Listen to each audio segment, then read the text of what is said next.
प्रिय विद्यार्थियों, स्वागत है एक बार फिर से भगवती ऑनलाइन क्लासेज में। तो दोस्तों, आज मैं आपके लिए 30 इंपॉर्टेंट प्रश्न लेके आया दोस्तों।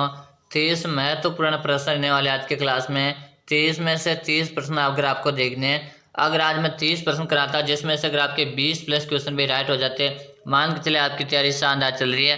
पहला प्रश्न जो आपके सामने रहा कि बनेश्वर शिव मंदिर है डूंगरपुर किस गाँव में स्थित है? साबला में, देवगांव में, नवाटा में, या दोस्तों सोरसन में। देखिएगा दोस्तों, प्रश्न जो आपसे पूछा है प्रश्न काफी इंपोर्टेंट है। सबसे पहले इस प्रश्न को स्टार लगाएगा। ऐसे प्रश्न आपके एग्जाम में आने वाले हैं। पूरे 30 प्रश्न आपको देखने, एक भी प्रश्न आपको नहीं छोड़ना है। तो जो डूंगरपुर है ना, शिव मंदिर, ये अपने कहाँ पर है? ये अपने नॉर्थ डाबरा में, यानी ऑप्शन सी हमारा राइट आंसर है। जो भी साथी से कमेंट करे सही है। डूंगरपुर के बारे में आपसे और पूछा जाता है, पहाड़ों की नगरी किसे कहते हैं? तो पहाड़ों की नगरी के नाम से हमारे डूंगरपुर को जाना जाता है। यह भी आपसे परीक्षा में पूछा जा सकता है। अगला प्रश्न जो आपके सामने रहेगा, प्रश्न आपके सामने धरती धोरारी रचयिता है, यानी कि धरती धोरारी जो कविता है ना, इसका रचयिता कौन है? केसरी सिंह है, कन्हैयालाल सेठिया, मेघराज है, या दोस्तों नाथूराम सिंह। दोस्तों देखिएगा, प्रश्न काफी इंपोर्टेंट है। जल्दी जल्दी भाई सभी साथी आंसर दो। सभी साथी जल्दी जल्दी आंसर दो। सभी के मैं आंसर देख रहा हूँ भाई, फटाफट से आंसर देगा। धरती धोरारी रचयिता है ना, इसके तो गुरुजी कौन है? Kanhaiyalal Sethia. Option B is हमारा राइट आंसर। अगर आप भी कमेंट करें ना, बी कमेंट करने वाले विद्यार्थियों का यहाँ पे क्या रहा? सभी का भाई राइट आंसर है। अगला प्रश्न देखिएगा, प्रश्न आपके सामने है, राजस्थान साहित्य अकादमी उदयपुर का सर्वोच्च पुरस्कार है दोस्तों। बताएगा, राजस्थान साहित्य अकादमी उदयपुर का सर्वोच्च पुरस्कार कौन सा है? सूर्यमल पुरस्कार है, मीरा पुरस्कार है, मग्गा पुरस्कार है, या दोस्तों काला पुरस्कार। दोस्तों जल्दी से आंसर देगा कला पुरस्कार। जल्दी जल्दी कमेंट करेगा। राजस्थान साहित्य अकादमी उदयपुर का सर्वोच्च पुरस्कार कौन सा माना जाता है? जल्दी से वैसे भी साथ आंसर देगा। जहाँ पे मैं सभी का आंसर भी देख पा रहा हूँ, बिल्कुल सही कमेंट करो। यहाँ पे गुरुजी उदयपुर में मीरा पुरस्कार दिया जाता है, सर्वोच्च पुरस्कार मीरा पुरस्कार को माना जाता है। B option is right answer. दोस्तों आपसे सबसे एक रिक्वेस्ट के साथ बोल रहा हूँ दोस्तों, एक बार सभी साथी क्लास को लाइक करेंगे और चैनल को सब्सक्राइब कर लेंगे, ताकि प्रतिदिन जब भी मैं ऐसे क्लासेस लेकर आऊँगा ना, उसका नोटिफिकेशन आपको मिल जाएगा। तो चलो भाई, यहाँ पे बी ऑप्शन आपका सही है। अगला प्रश्न देखिएगा, प्रश्न है कि जेला बावसी का मेला किस जनजाति में संबंधित है? जेला बावसी का मेला किस जनजाति में संबंधित है? कंजर है, डामोर है, कथोड़ी, या दोस्तों सहरिया जनजाति। बताएगा, जेला बावसी का मेला किस जनजाति में प्रचलित है? देखिएगा दोस्तों, यह प्रश्न दोस्तों थोड़ा सा इंपॉर्टेंट प्रश्न है, इसलिए इसको मैं स्टार लगा देता हूँ। आप भी इस प्रश्न को स्टार लगा लीजिएगा और कॉपी में नोट करते रहे भाई। जल्दी से आंसर देगा, जेला बावसी का मेला किस जनजाति में संबंधित है? तो यहाँ पे सबका आंसर है गुरुजी, डामोर जनजाति में है। कहाँ पर है? डामोर जनजाति में है। और डामोर जनजाति सर्वाधिक अपने कहाँ पर है? डूंगरपुर जिले में। दोस्तों कहाँ पर है? डूंगरपुर जिले में डामोर जनजाति आपको सर्वाधिक देखने मिलेगी। इतना आप सबको क्या दोस्तों याद कर लेना। ऐसे प्रश्न आपके एग्जाम में आने वाले पूरे 30 प्रश्न करा रहा हूँ दोस्तों मैं। कितने हैं? पूरे क्लास में 30 प्रश्न रहेंगे। 30 में से 30 प्रश्न आपको देखने, एंड में कमेंट करके बताना आपके कितने सही होते। अगला प्रश्न देखो, भाण जाति का संबंध है।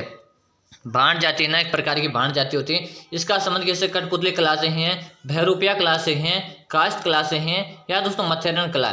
जो भाण एक प्रकार की जाति है, इसका संबंध किस कला से? वेरी गुड, शानदार। सभी का आंसर है। सभी साथियों में आंसर दिख रहा हूँ। सभी को कमेंट काउंट करते रहना, काउंट करते रहना मेरे सभी साथियों। फिर बाद में मत बोलना कि मैंने काउंट नहीं किया, पहले बोलना क्वेश्चन काउंट करते रहो और कमेंट करते रहो सभी साथी। वेरी गुड, ताकि मुझे भी पता चले आपकी तैयारी किस प्रकार की चल रही है। तो भाण जाति ना, ये दोस्तों अपने किसके लिए प्रसिद्ध है? तो ये अपने किसके लिए प्रसिद्ध है? सबका से अलग ये बहरूपिया कला के लिए प्रसिद्ध है। ऑप्शन बी इज हमारा राइट आंसर। अगर आपने बी कमेंट किया तो सही कमेंट किया है। अगला प्रश्न आपके सामने है, राज्य में दशहरा का सबसे बड़ा मेला कहाँ का प्रसिद्ध है? राज्य में दशहरा का सबसे बड़ा कहाँ का मेला है? जयपुर है, जोधपुर, कोटा, ब्यावर है, या दोस्तों बारह। देखिएगा दोस्तों, प्रश्न को मैं मोस्ट लगा देता हूँ, प्रश्न इंपॉर्टेंट है। ऐसे प्रश्न एग्जामिनर पूछते हैं एग्जाम में। बताएगा, राज्य में दशहरा का सबसे बड़ा मेला जो है ना, ये कौन सा रहेगा? तो यहाँ पे राइट आंसर है सभी का। गुरुजी कोटा को लॉक कर दो। किसे लॉक कर दो?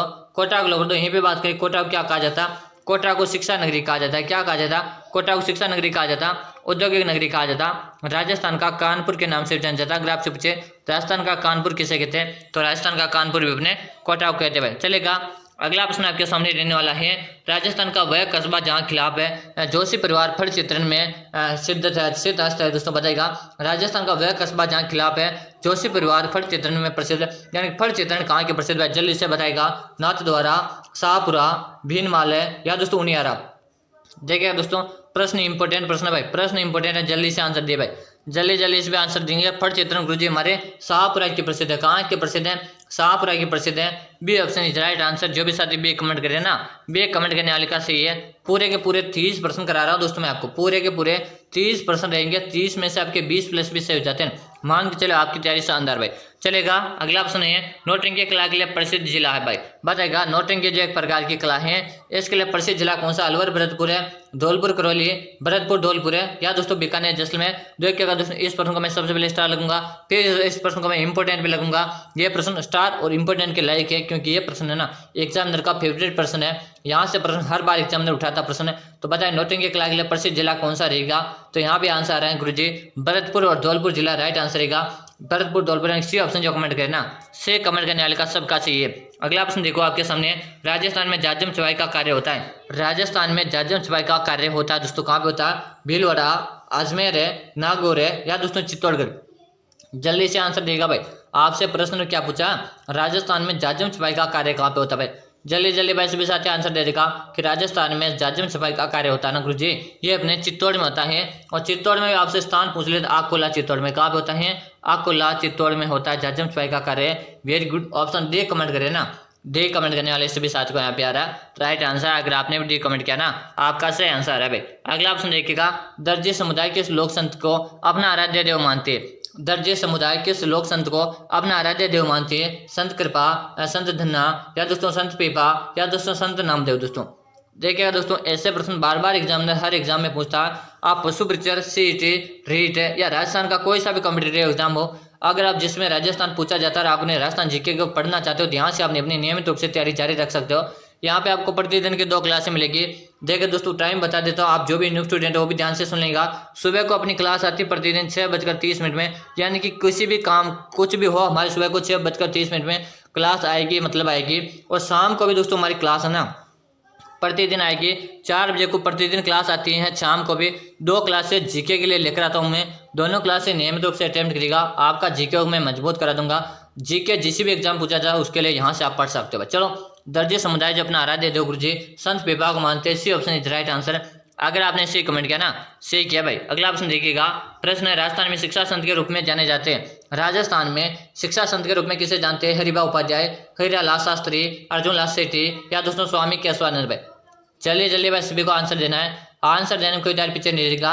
और यहाँ पे सभी का कमेंट भी मैं देख पा रहा हूँ, स्वामी केशवानंद को लॉक कर दो, option D is my right answer. अगर आपने डी कमेंट किया ना डी कमेंट किया तो बिल्कुल सही कमेंट करे भाई। अगला प्रश्न आपके सामने आ चुका है, राजस्थान का एकीकरण कितने चरणों में पूरा हुआ, राजस्थान का एकीकरण कितने चरणों में पूरा, 3 है, 5 है, 7 है, या दोस्तों 9 भाई। जल्दी से बताएगा, जल्दी सभी साथी कमेंट करेगा, राजस्थान का एकीकरण कितने चरणों में पूरा हुआ। तो गुरु जी ये है ना राजस्थान का एकीकरण से संबंधित प्रश्न हर बार एग्जामिनर बनाता, हर एग्जाम में प्रश्न आता है यहाँ से। और राजस्थान का एकीकरण तो 7 चरण में पूरा हुआ, लेकिन दोस्तों इसमें समय कितना लगा, राजस्थान के एकीकरण में समय कितना लगा, ये आपको कमेंट में आंसर देना। और यहाँ पे लाइव चैट में कमेंट नहीं करना, आपको परमानेंट वाला जो हमारा कमेंट बॉक्स है ना वहाँ पे कमेंट करेंगे, राजस्थान के एकीकरण में जो समय लगा ना वो आपको कमेंट करते हुए आंसर देगा। और परमानेंट वाला कमेंट में देना, यहाँ पे लाइव चैट में आपको आंसर किसी को नहीं देना। अगला प्रश्न आपके सामने रहेगा, मारवाड़ प्रजामंडल की स्थापना किसने की, मारवाड़ प्रजामंडल की स्थापना किसने की, माणिकलाल वर्मा, भोगीलाल पांड्या, बलवंत सिंह, या दोस्तों गोकुल भाई भट्ट। चलिए भाई जल्दी से भी आंसर देगा। दोस्तों प्रजामंडल से संबंधित हर एग्जाम में प्रश्न आते हैं, आप सभी को पता है प्रजामंडल से संबंधित हर एग्जाम में प्रश्न आते हैं। और ये प्रश्न इंपॉर्टेंट भाई, प्रजामंडल का प्रश्न यहाँ से ये वाला प्रश्न बन सकता है, यहाँ से बताएगा मारवाड़ प्रजामंडल की जो स्थापना है ना ये किसने की थी। जल्दी से भाई आंसर देगा तो ऑप्शन ए कमेंट करिए सभी साथी कि माणिकलाल वर्मा, ए ऑप्शन हमारा राइट आंसर है। अगर आपने एक कमेंट किया ना सही करे भाई। अगला ऑप्शन देखिएगा, नेमड़ा हत्याकांड कब घटित हुआ, नेमड़ा हत्याकांड कब घटित हुआ, 1922 में, 1923 में, 1924 में, या 1925 में। बताएगा दोस्तों नेमड़ा हत्याकांड कब घटित हुआ भाई। जल्दी भाई सभी साथी आंसर देगा, आंसर देने में कोई डर पीछे नहीं रहना चाहिए भाई। शानदार, सभी का यहाँ पे आंसर आ रहा है, नेमड़ा हत्याकांड कब घटित हुआ गुरु जी। तो नेमड़ा हत्याकांड जो है ना ये अपने कब हुआ था, ये क्या यहाँ पे अपने 1922 में हुआ था। 1922 आप किस ऑप्शन में दिख रहे हैं, ऑप्शन नंबर ए में, मतलब ए ऑप्शन हमारा राइट आंसर। अगर आपने एक कमेंट किया ना सही भाई। अगला ऑप्शन देखिएगा, भारत में सहायक संधि का जनक माना जाता है, भारत में सहायक संधि का जनक किसे मानते हैं, option A, option B, option C, option D. चलिए कमेंट करिएगा, भारत में सहायक संधि का जनक किसे माना जाता है। प्रश्न वेरी इंपॉर्टेंट है दोस्तों, जल्दी सभी को आंसर देना है, आंसर देने में कोई डाल पीछे नहीं रहेगा। तो देखिएगा दोस्तों भारत में सहायक संधि का जो जनक है ना ये लॉर्ड वेलेस्ली को माना जाता है। ऑप्शन ए कमेंट करें ना, ए कमेंट करें जिन साथियों का सभी का राइट आंसर है। आपने भी एक कमेंट क्या सही कर रहे हो। अगला ऑप्शन है, मरुस्थल का प्रवेशद्वार किसे कहा जाता है, मरुस्थल का प्रवेशद्वार किसे कहते हैं, जयपुर है, कोटा, जोधपुर है, या दोस्तों 12।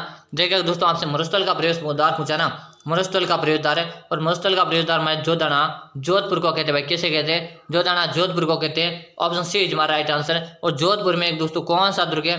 जोधपुर में एक मेहरानगढ़ का दुर्ग है। कौन सा? मेहरानगढ़ का एक दुर्ग है जो काफी ज्यादा प्रसिद्ध है भाई। जोधपुर का मेहरानगढ़ का दुर्ग जो प्रसिद्ध है ये अपनी चिड़ियाटुंग पहाड़ी पर है। किस पहाड़ी पर है? चिड़ियाटुंग पहाड़ी पर। कौन सा दुर्ग है? मेहरानगढ़ का दुर्ग है। इतना आपसे क्या दोस्तों याद होना चाहिए। वादा करता हूँ रेगुलर आपने मेरे साथ क्लासेस ज्वाइन की, जेके पार्ट को मैं मजबूत बना दूंगा। अगला प्रश्न देखिएगा कि खिलजी ने जालोर जीतकर उसका नाम क्या रखा था? देखिएगा दोस्तों अलाउद्दीन खिलजी ने एके ने जालोर को जीतकर उसका नाम क्या रखा? कि मोमिनाबाद है, खिजराबाद है, जलालाबाद है या फैजाबाद। देखिएगा दोस्तों एके ने जब है अपने चित्तौड़ पर आक्रमण किया था, कब किया था? 1303 में चित्तौड़ पर आक्रमण किया था। तो अपने पुत्र खिजर खां को सौंपकर इसका नाम क्या रखा था? खिजरा खां रखा था। यहीं पर दोस्तों बात करेंगे जालोर पर। जालोर में भी एके ने आक्रमण किया था, जालोर में विजय प्राप्त की थी और विजय प्राप्त करने के बाद क्या किया था? जालोर दुर्ग का नाम क्या रखा था? जलालाबाद रखा था। क्या रखा था? जलालाबाद रखा था। इतना आपसे क्या दोस्तों याद करना। ऐसे प्रश्न आपके एग्जाम में आने वाले हैं। चलो भाई अगला प्रश्न है। अगला प्रश्न और यहीं भी आपसे पूछा जाता कि दोस्तों राजस्थान का आपसे प्रथम शाखा पूछा जाए, राजस्थान का प्रथम शाखा कब हुआ? तो 1301 में राजस्थान का प्रथम शाखा हुआ था। लेकिन यहीं पे पूछा जाए मेवाड़ का प्रथम शाखा कब हुआ? तो मेवाड़ का प्रथम शाखा जो हुआ था 1303 में हुआ था। ये भी दोनों प्रश्न इंपोर्टेंट बनते, इसलिए मैंने दोनों प्रश्न आपको साथ में बता दिए। अगला प्रश्न देखिएगा, मरु महोत्सव के जिले मनाया जाता है। देखिएगा दोस्तों मरु महोत्सव पूछा जयपुर है, कोटा, ब्यावर है या दोस्तों जैसलमेर। सारे महोत्सव बता दूं ताकि आपका सारे जो कंफ्यूजन दूर हो जाए। देखिएगा आपसे मरु महोत्सव पूछे, चाहे आपसे थार महोत्सव पूछे दोस्तों कौन सा? थार महोत्सव। चाहे आपसे शरद महोत्सव पूछे, चाहे आपसे ग्रीष्म महोत्सव पूछे, चाहे ग्रीष्म हुआ शरद हुआ, चाहे आपसे पतंग महोत्सव पूछे, चाहे आपसे कौन सा मारवाड़ महोत्सव पूछे, मारवाड़ आपसे मेवाड़ महोत्सव पूछे, सारे के सारे बता रहा हूँ दोस्तों मैं, कंफ्यूज नहीं होना। मरु महोत्सव गुरुजी लिख नहीं पाऊंगा, आंसर बोलूंगा, ध्यान से सुनेंगे। मरु महोत्सव जैसलमेर मनाया जाता, यहाँ पे इसका आंसर दिया तो मैं लगा देता हूँ। थार महोत्सव ने बाडाना बाड़मेर मनाया जाता, शरद महोत्सव ने माउंट आबू में मनाया जाता, ग्रीष्म महोत्सव भी माउंट आबू में मनाया जाता, पतंग महोत्सव जयपुर में मनाया जाता, मारवाड़ महोत्सव अपने मारवाड़ का मनाया जाता, मारवाड़ अपने जोधपुर में मनाया जाता। और यही बात करें मेवाड़ उत्सव, मेवाड़ अपने उदयपुर में मनाया जाता। यहीं पे एक बचा हाथी महोत्सव, हाथी महोत्सव अपने जयपुर में मनाया जाता। इतना आपसे क्या है दोस्तों याद करना, पतंग महोत्सव भी अपने जयपुर में मनाया जाता। भाई इतना याद कर लेगा। ये अपने मरु महोत्सव पूछा ना, मरु महोत्सव ने जैसलमेर मनाया जाता है। अगला प्रश्न आपके सामने रहेगा, बेराट सभ्यता में भाभू का शिलालेख उत्कीर्ण कराया था दोस्तों। यह बेराट की सभ्यता में भाभू का शिलालेख उत्कीर्ण करवाया कनिष्क ने, अशोक ने, चंद्रगुप्त मौर्य ने या दोस्तों हर्षवर्धन ने। चलिए से आंसर रहेगा, आंसर देने को विद्यार्थी पीछे नहीं रहेगा। तो यहाँ पे आ रहा है अशोक, जो विद्यार्थी अशोक कमेंट किया ना, B option is right answer. अगर आपने बी कमेंट किया, सही कमेंट किया है। अगला प्रश्न देखिएगा, प्रश्न है मूसी महारानी क्षेत्र के जिले में स्थित है। बताएगा जयपुर है, अलवर है, ब्यावर है या दोस्तों 12। आपसे जो प्रश्न पूछा गया है मूसी महारानी क्षेत्र, और गुरुजी मूसी महारानी क्षेत्र हमारे अलवर जिले में दोस्तों कहाँ पर है? अलवर में है। मूसी महारानी क्षेत्र कितने खंभों की है? 80 खंभों के। गुरुजी कितने खंभों की? 80 खंभों के। यहीं पे आपसे पूछा जाए 84 खंभों की छतरी कहाँ पे है? 84 खंभों की छतरी हमारे बूंदी जिले में दोस्तों कहाँ पर है? बूंदी जिले में, जो काफी ज्यादा प्रसिद्ध है, पूछा जा सकता है आपसे 84 खंभों की छतरी कहाँ है? तो अपने बूंदी जिले में भाई। चलेगा अगला ऑप्शन आपके सामने रहेगा, राजस्थान का प्रथम स्वास्थ्य विज्ञान विश्वविद्यालय किस शहर में स्थापित किया गया? राजस्थान का प्रथम स्वास्थ्य विज्ञान विश्वविद्यालय किस शहर में स्थापित किया गया है? जोधपुर है, जयपुर है, उदयपुर है या दोस्तों बीकानेर। तो कहाँ पे किया गया भाई? जल्दी आंसर दो भाई, फटाफट आंसर देगा। सभी को आंसर देना है, आंसर देने में कोई डायरेक्ट पीछे नहीं रहेगा। शानदार, सभी का आंसर है। गुरुजी जयपुर को लॉक करो। कैसे लॉक करो? जयपुर को लॉक कर दो। जयपुर को गुलाबी नगरी भी कहते हैं भाई। क्या कहते हैं? गुलाबी नगरी के नाम से जानते हैं। किसे? जयपुर को। अगर आपसे पूछे गुलाबी नगरी किसे कहते हैं तो हमारे जयपुर कहते हैं। अगला प्रश्न आपके सामने है, वर्ष 2011 की जनगणना भारत के कौन से क्रम की जनगणना? अरे भाई प्रश्न को ध्यान से पढ़ो।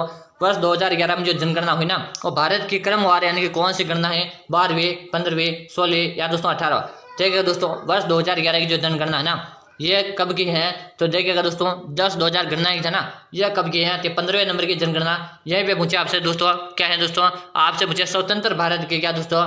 स्वतंत्र भारत की जो 2011 की जनगणना है, ये कौन से नंबर की? ये आपको कमेंट में आंसर देना है कि 2011 की जनगणना स्वतंत्र भारत की कौन सी जनगणना। यहाँ से इसका आंसर जो भी देते हैं मान के चले, उसकी तैयारी शानदार है दोस्तों। फिर से सुनो, स्वतंत्र भारत की 2011 की जो जनगणना हुई कितने नंबर की, ये आप कमेंट में आंसर बताएंगे, सभी विद्यार्थी आंसर देंगे। अगला ऑप्शन आपके सामने है, राजस्थान राज्य सहकारी कार्य, क्या दोस्तों? राजस्थान है राज्य सहकारी क्रय विक्रय संघ का संक्षिप्त नाम है। राजकाप है, राज्य संघ है, राजखेड़ है या दोस्तों राज सहकार। जल्दी से आंसर दो सभी साथी, वेरी गुड। सबका आंसर है ऑप्शन सी को लॉक किया जाए। बिल्कुल सी ऑप्शन राइट आंसर भाई। अगर आपने सी कमेंट किया सही है। अगला ऑप्शन देखिएगा, राजस्थान का बायोमास से आधारित प्रथम विद्युत संयंत्र कहाँ स्थापित किया गया? राजस्थान का बायोमास विद्युत संयंत्र स्थापित कहाँ किया गया था? राउत बाटा चित्तौड़गढ़, अंताबारा, पेपल झालावाड़ है या दोस्तों पदमपुरा गंगानगर। जल्दी से कमेंट करिएगा भाई, जल्दी जल्दी सभी कमेंट करिएगा। यहाँ पे दोस्तों लिख देता हूँ मैं, option D is right answer, Padampura Ganganagar. अगर आपको दिखाई नहीं दिए तो भी लिख लीजिएगा कि पदमपुरा। कौन सा दोस्तों? पदमपुरा गंगानगर। क्या दोस्तों? पदमपुरा गंगानगर में क्या है? बिल्कुल सही, पदमपुर गंगानगर। अगला ऑप्शन देखो, अगला ऑप्शन आपके सामने रहेगा, चित्तौड़ का किला किस पठार पे स्थित है? अरे भाई चित्तौड़ का किला किस में है? मेहसा का पठार। अरे भाई चित्तौड़ का किला मेहसा का पठार है। यही पे दोस्तों विजय स्तंभ बना हुआ है। कौन सा दोस्तों? विजय स्तंभ बना हुआ है। यहाँ पे दोस्तों रैदास के छतरी है, यहाँ पे दोस्तों मीरा की छतरी है। कहाँ पर गुरुजी? मीरा की छतरी, रैदास की छतरी, विजय स्तंभ सारे कहाँ है? अपने चित्तौड़ के दुर्ग में भाई। कहाँ पर है? चित्तौड़ के दुर्ग में विजय स्तंभ का निर्माण कुंभा ने करवाया था 1637 में सारंगपुर के विजय के उपलक्ष्य में। अगला ऑप्शन आपके सामने है, राज्य का सबसे बड़ा मिट्टी का बांध कौन से जिले में है? राज्य का सबसे बड़ा मिट्टी का बांध किस जिले में? धौलपुर है, प्रतापगढ़ है, करौली या दोस्तों उदयपुर है। प्रश्न वेरी मोस्ट है दोस्तों, बताएगा राजस्थान का सबसे बड़ा मिट्टी का सबसे बड़ा बांध कौन सा है? तो गुरुजी करौली में भाई। कौन सा है? नाम जरूर से कमेंट करना है। कौन सा? पांचना बांध। कहाँ है? पांचना बांध अपने करौली में है, जो मिट्टी से बना सबसे बड़ा बांध है। अगला ऑप्शन आपके सामने है, राजस्थान में सर्वाधिक औसत वार्षिक वर्षा कहाँ होती है? राजस्थान में सर्वाधिक औसत वार्षिक वर्षा कहाँ होती है? बांसवाड़ा, गंगानगर है, माउंट आबू या दोस्तों उदयपुर है। तो यहाँ पे सबका आंसर है गुरुजी Mount Abu. Option C is हमारा राइट आंसर है। सही कमेंट करें सही है। अगला ऑप्शन है, थार का सुनहरा नगर किसे कहा जाता है? थार का सुनहरा नगर किसे कहते हैं? किराड़ू, सिरोही, जैसलमेर है या दोस्तों पोखरण। प्रश्न इंपॉर्टेंट है दोस्तों, थार का सुनहरा नगर है गुरुजी किसे कहा जाता है? जल्दी से कमेंट करेगा आप सभी साथी। तो ऑप्शन यहाँ पे कौन सा रहेगा? जैसलमेर को कहते हैं भाई। थार का सुनहरा नगर जैसलमेर कहते हैं। जैसलमेर में मरु महोत्सव मनाया जाता है। अरे भाई हमारी स्वर्ण नगरी के नाम से जानते हैं भाई। किसे? स्वर्ण नगरी के नाम से जैसलमेर को जाना जाता। यहीं पे आपसे पूछा जाए सुवर्ण नगरी, तो सुवर्ण नगरी के नाम से हमारे जालौर को जानते हैं भाई। किसे कहते हैं? जालौर को जानते हैं। स्वर्ण नगरी के नाम से हमारे जैसलमेर को जाना जाता है। अगला ऑप्शन आपके सामने है, 2 अक्टूबर 1959 को पंचायती राज व्यवस्था का उद्घाटन कहाँ हुआ? बताएगा 2 अक्टूबर 1959 को पंचायती राज व्यवस्था का उद्घाटन कहाँ हुआ? तो ये कहाँ पे हुआ था दोस्तों? ऑप्शन ए सॉरी दोस्तों, ऑप्शन डी हमारा राइट आंसर है। डेगाना नागौर में। कहाँ पे हुआ था? सॉरी माफी चाहूंगा, बर्दी, ये ऑप्शन यहाँ पे राइट रहेगा। माफी चाहूंगा गलती के लिए, यहाँ पे ऑप्शन इज राइट आंसर। अगला ऑप्शन है, उप सरपंच का चुनाव किया जाता है। तो उप सरपंच का चुनाव दोस्तों आपको पता ही है कि दोस्तों सरपंच के द्वारा, मतदाताओं के द्वारा, विकास अधिकारी के द्वारा या वार्ड पंच के द्वारा। तो उप सरपंच का जो चुनाव था गुरुजी, ये अपने द्वारा जब वार्ड पंच चुने जाते अपने द्वारा, तो वार्ड पंच मिलकर क्या करते? वार्ड पंच मिलकर अपने उप सरपंच का चुनाव करते।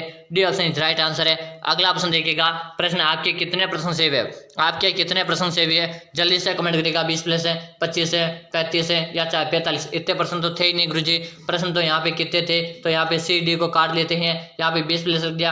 यहाँ पे दोस्तों क्या करेंगे? यहाँ पे 10 कर दीजिएगा, यहाँ पे 15 कर दीजिएगा, यहाँ पे 20 कर दीजिएगा और यहाँ पे क्या करना है? यहाँ पे आपको 30 कर देना है। चलो भाई बताएगा तो आपके कितने प्रश्न सही है, फिर कमेंट में आंसर देगा। फिर मिलते हैं अगले क्लास में, तब तक के लिए जय हिंद, वंदे मातरम। ऐसे क्लासेस रोजाना मिल रही है सुबह को 6:30 में, शाम को 4 बजे। तो मिलते हैं अगली क्लास में, तब तक के लिए जय हिंद, वंदे मातरम।